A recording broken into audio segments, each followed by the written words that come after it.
안녕하세요, 여러분. 성공합시다.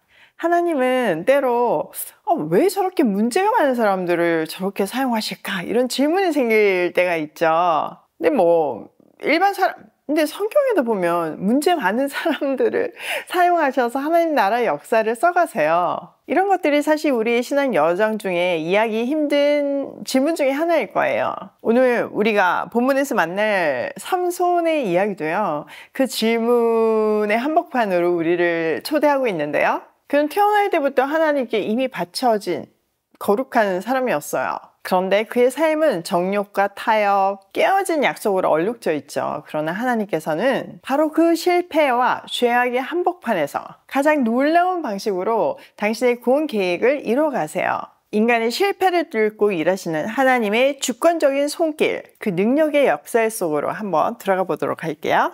1절, 삼손이 딥나로 내려갔다가 딥나에 있는 어떤 블레셋 처녀를 보았다. 그가 돌아와서 자기 부모에게 말하였다. 내가 딥나에 내려갔다가 블레셋 처녀를 하나 보았습니다. 장가 되고 싶습니다. 주선해 주십시오. 그러자 그의 아버지와 어머니가 그를 타일렀다. 내 친척이나 내 백성의 딸들 가운데는 여자가 없느냐? 왜 너는 할례도 받지 않는 블레셋 사람을 아내로 맞으려고 하느냐? 그래도 삼손은 자기 아버지에게 말하였다. 꼭 그 여자를 색시로 데려와 주십시오. 그 여자는 첫눈에 제 마음에 쏙 들었습니다. 자, 1절에 보면 딥나로 내려갔다가 라는 표현이 있죠. 이거는요, 단순히 지리적인 이동 이상의 깊은 영적인 의미를 담고 있어요. 딥나는 이스라엘의 원수인 블레셋의 성읍이에요. 그곳으로 내려갔다는 것은 이 언약의 공동체를 떠나서 세상 가운데로 향하는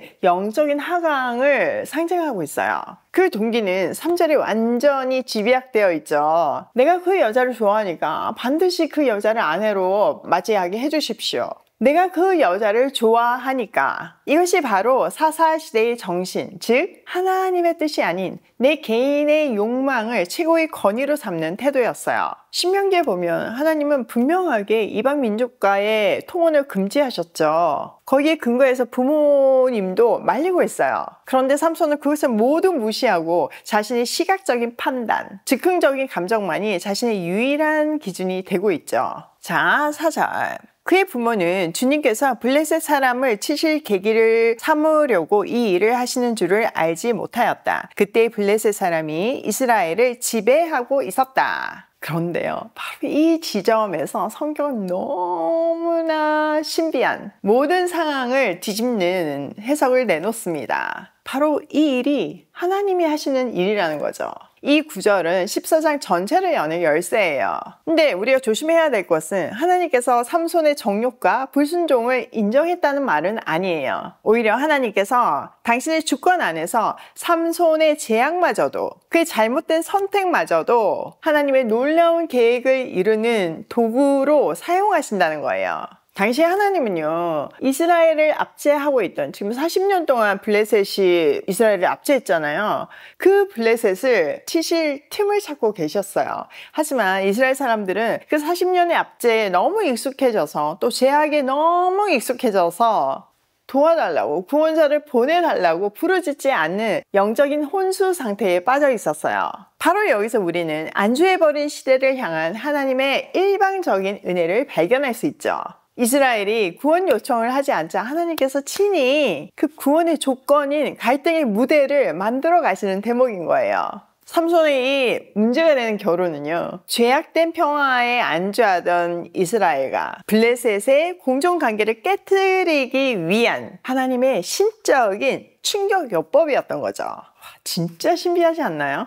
우리의 어떤 잘못된 선택까지 사용하시는 하나님, 이 놀라운 손길에 다시 한번 엎드릴 수밖에 없는 것 같아요. 자, 5절. 삼손이 부모와 함께 딥나로 내려가서 딥나에 있던 어떤 포도원에 이르렀다. 그런데 갑자기 어린 사자 한 마리가 으르렁거리며 그에게 달려들었다. 그때 주님의 영이 삼손에게 세차게 내리 덮쳤으므로 손에 아무것도 가진 것 없이 그 사자를 염소 새끼 찢듯이 찢어 죽였다. 그러나 그는 이 일을 부모에게 말하지 않았다. 그는 그 여자에게로 내려가 그와 이야기를 나누었다. 삼손은 그 여자를 무척 좋아하였다. 자, 삼손이 블레셋 여인을 만나러 가는 길에 머문 곳은 딥나의 포도원이었어요. 이거는 굉장히 충격적이고 역설적인 장소죠. 삼손은 나실인이었잖아요. 그러면 포도나무에서 나는 어떤 것도 입되어서는 안 되었어요.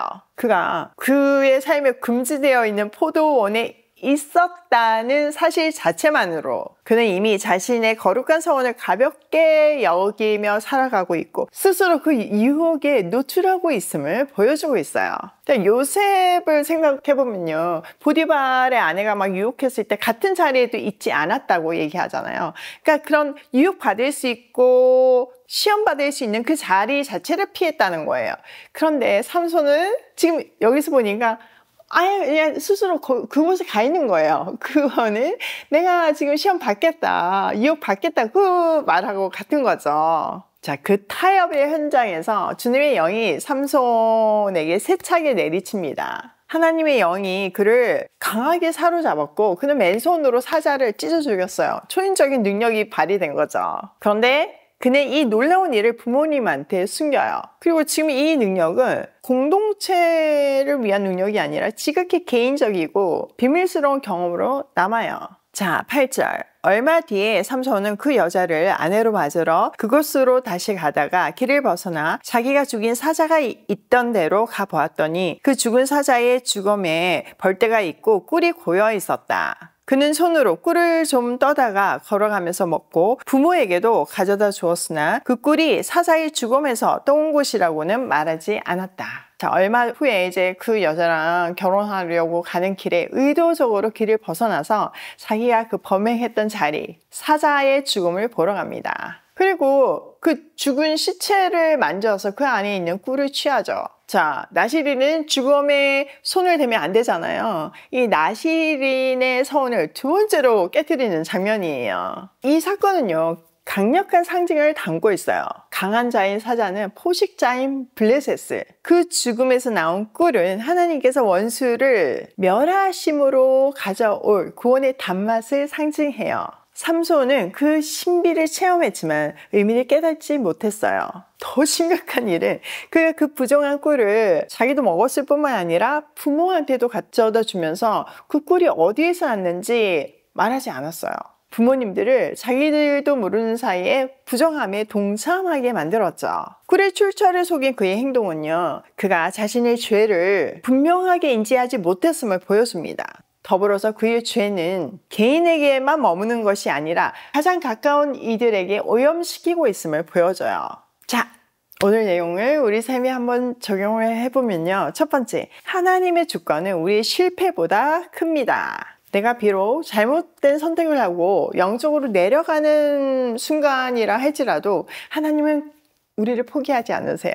그 실패마저도 당신의 선한 계획을 이루시는 도구로 사용하시죠. 나의 실패가 하나님의 계획을 멈출 수 없다는 사실을 꼭 기억하시고 그것을 신뢰하면서 잘못 갔으면 다시 돌아오는 우리가 되면 좋겠어요. 두 번째, 내 감정은 믿음의 기준이 될 수 없다. 삼손은 내가 좋아하니까 이렇게 자기의 감정과 욕망을 하나님의 말씀보다 앞세웠죠. 하나님이 안 된다고 했는데 그걸로 무조건 하려고 하잖아요. 우리도 마찬가지예요. 어떤 중요한 결정 앞에서 내가 좋아하는가가 아니라 하나님이 기뻐하시는가를 먼저 물어야 돼요. 그렇지 않을 경우에 내가 좋아하던 일도 결국 나를 힘들게 하는 일이 될 수 있거든요. 세 번째, 죄는 결코 나 혼자만의 문제가 아니다. 자, 삼손이 부정한 꿀을 부모한테 주었을 때 그 죄가 전염이 됐잖아요. 거룩함을 지키는 것은요, 나 자신뿐만 아니라 사랑하는 사람들을 지키는 책임입니다. 오늘도 하나님의 주권적인 계획은 우리의 잘못된 선택마저도 구원의 도구로 사용하신다는 것을 믿으며 순종하는 발걸음으로 고고싱해요.